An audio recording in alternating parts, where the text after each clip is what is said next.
Hello and welcome to the latest episode of the Low Budget Review Show. I am your host, Eric Smith, and today I am talking about Anoka by Shane Hawk. I love that cover. This is a little tiny book from Black Hills Press. Is that what that says? Black Hills Press. There you go. And this is a short story collection. That all the stories take place in Anoka, Minnesota, which, according to the back, is the Halloween capital of the world since 1937. And so Shane Hawk is Native American. This says debut horror collection. Cheyenne and Arapaho author Shane Hawk explores themes of family, grief, loneliness, and identity through the lens of indigenous life. So, yeah, short story collection about Native Americans, indigenous peoples, and that all take place in Anoka. So the subtitle, and I never know if I should add this when I write the title down on my list of books that I've read. Anoka, a collection of indigenous horror. So we have, is there a table of contents so I can tell you what we have here? There is. We have 1, 2, 3, 4, 5, 6 stories. We also have an introduction, and there are story notes at the end, which I always appreciate. I love story notes. An author's note. All sorts of goodies in here. And then these 6, did I say 6? 6 stories. 2 of them, I believe, classify as flash fiction. They're very quick. And then different lengths for the other stories. So, how do I talk about this short story collection? The first story is one of the flash pieces, and it's just a quick punch in the gut. You know, you're just reading it, what's going on, and then boom, you get smacked in the face, punched in the gut with what's actually going on. So the first story is called Soilborn. Then we have Wounded. Oh, how do I talk about these things without giving anything away?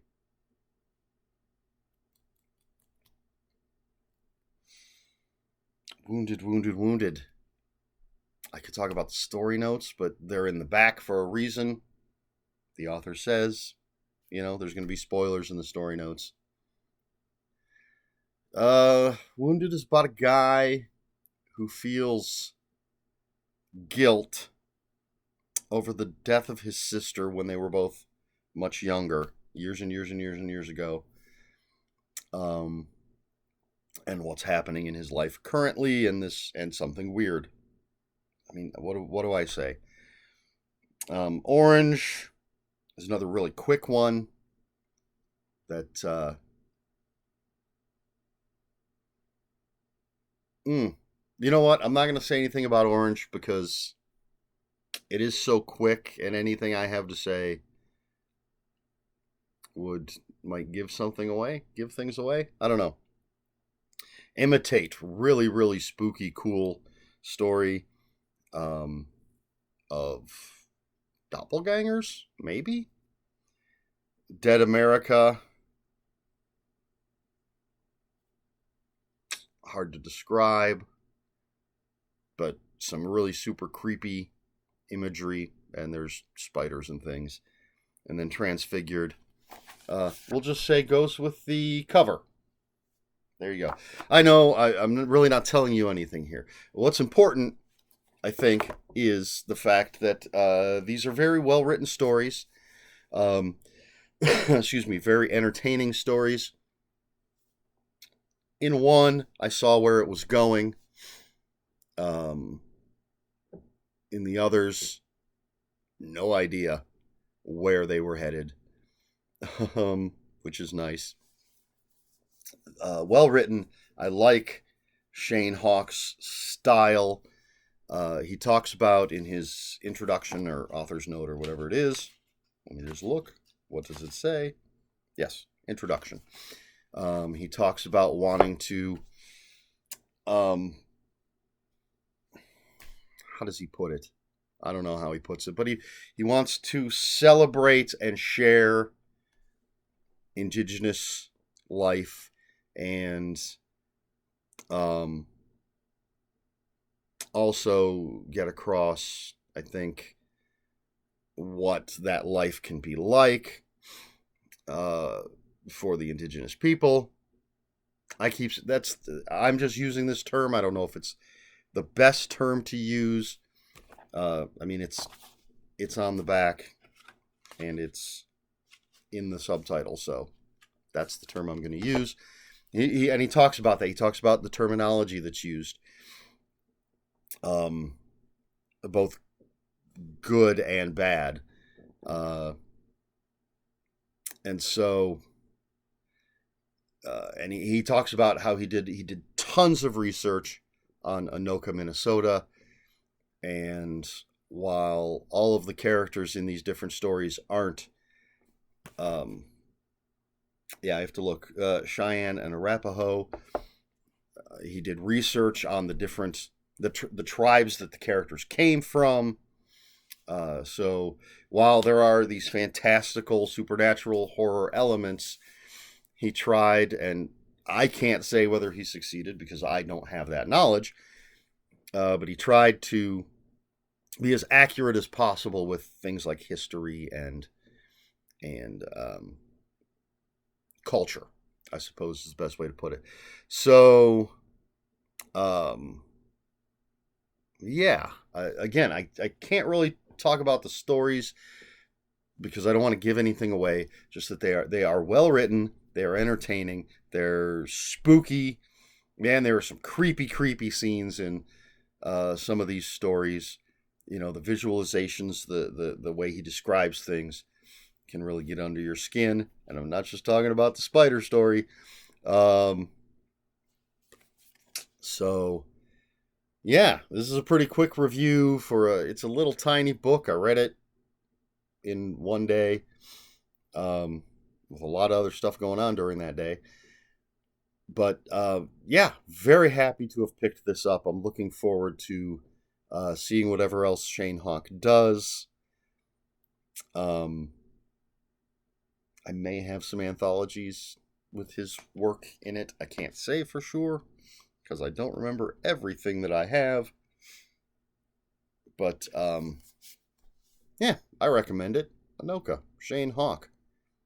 I was very entertained. I could see these stories in a creep show type of, or Tales from the Crypt type of horror anthology show.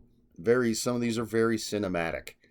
There's a particular scene from this story, the last story in the collection, that I would love to see if it was well done. You know, the right director, the right effects, if everything came together, really would be cool to see on screen. All right, so pick this up if you want some good, interesting short stories. I wouldn't mind seeing, like, say, another collection of Anoka stories. Anoka Volume 2 could be cool. Sort of build up Shane Hawk's fictional version of this real place. Would be kind of cool. Yeah. Give us some more, Shane Hawk. And folks, go ahead and pick this up and read some good horror short stories. Pretty cool. All right. That's it for me for this, I guess. Getting a little rambly as always, but I'm doing this on Sunday morning, so I'm still kind of half asleep. Usually I do this on Saturdays in the evening, but I had other things going on. Question for this video. I don't know. Do you like Do you like series or stories or collections that take place in a single location kind of thing? Basically, think uh, Stephen King's Castle Rock, or um, I had another one. I know there's more. People make up fictional towns where Ox Run Station, Charles L. Grant. I think it's called Ox Run Station, where all his creepiness takes place. And then in here, I mean, this is a real place, but it's a fictional Anoka, Minnesota. Do you like that kind of stuff? Do you like to see that sort of cohesiveness within an author's works? And I'm not talking about, like the Repairman Jack books from F. Paul Wilson. Most of those take place in New York, which is, I mean, New York is kind of a character within those books. But obviously, Castle Rock, not a real place. Ox Run Station, I don't believe, is a real place. And while Anoka is, it's not a place it's not New York or Vegas or Los Angeles. It's a smaller town, and this is a fictionalized version of that. Do you like to see that sort of thing, where an author gives you a locale where things happen? Not necessarily all of their works take place there, but it's something that ties things together. What are your thoughts on that? I guess. Do you like that? Do you not like it? Do you want to see an author spread their wings and go to different places in every book? Let me know in the comments below. And if you have any comments, questions, or corrections, please put them in the comments below. Comments are open for spoilers. Just post a spoiler warning. We try to be polite here at the Low Budget Review Show. Please like, share, and subscribe. You know all the YouTube stuff. If you'd care to follow me on other social media, my Twitter is @Ronan5757. My Instagram, where I post pictures of books, comic books, board games, and fuzzy animals, is Eric Smith 5757. That's Eric with a K, ERIKSMITH 5757. That's all I've got. This has been the Low Budget Review Show. I have been Eric Smith, and until next time, read more books.